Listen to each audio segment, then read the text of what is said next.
Donc aujourd'hui, les acteurs de la montagne du Corbier sont regroupés pour former un SOS humain afin de montrer leur interrogation sur cette saison d'hiver qui s'annonce très particulière.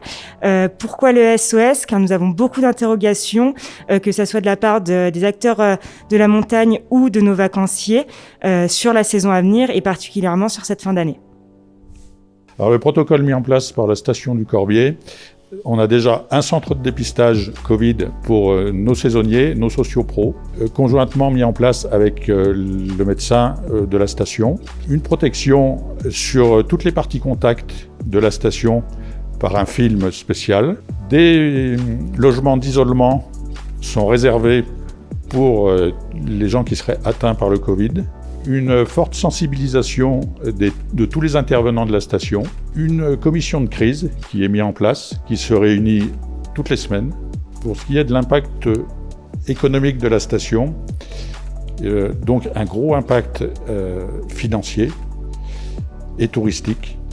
De plus, cet impact va se ressentir dans les mois et même les années à venir dans l'investissement que la station pourrait faire et l'investissement qui peut être fait aussi au niveau de la vallée. Nous souhaitons aussi également pouvoir organiser au moins des activités ludiques pour recevoir nos amis vacanciers dans des conditions bien sûr sécurisées sur l'ensemble du domaine. Alors, concernant le protocole mis en place par les remontées mécaniques, nous appliquons le protocole qui a été travaillé par tous les acteurs de la montagne et qui fait référence nationalement.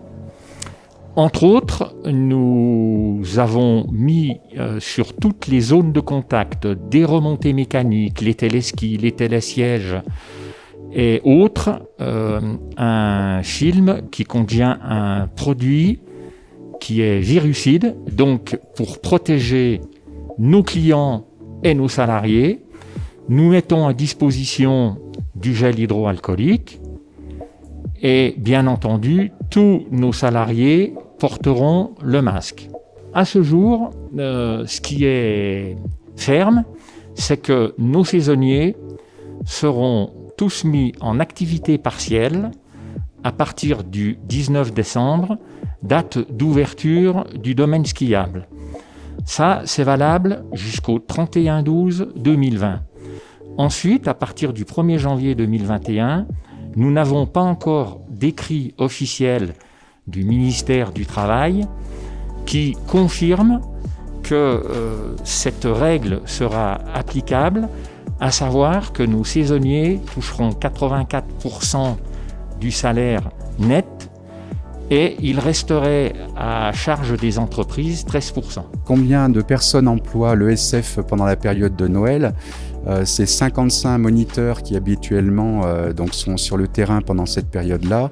Et effectivement, là on vit une vraie catastrophe économique et forcément sociale pour ces moniteurs et monitrices et toutes leurs familles, puisque dans 55 personnes, il y a aussi 30 monitrices et moniteurs qui sont là sur leur activité principale sur toute la saison d'hiver. Alors, en ce qui concerne la perte économique qui est engendrée sur cette période de Noël et jour de l'an, ça va représenter au niveau de l'école du ski français environ 20% de perte de l'activité sur l'ensemble de la saison.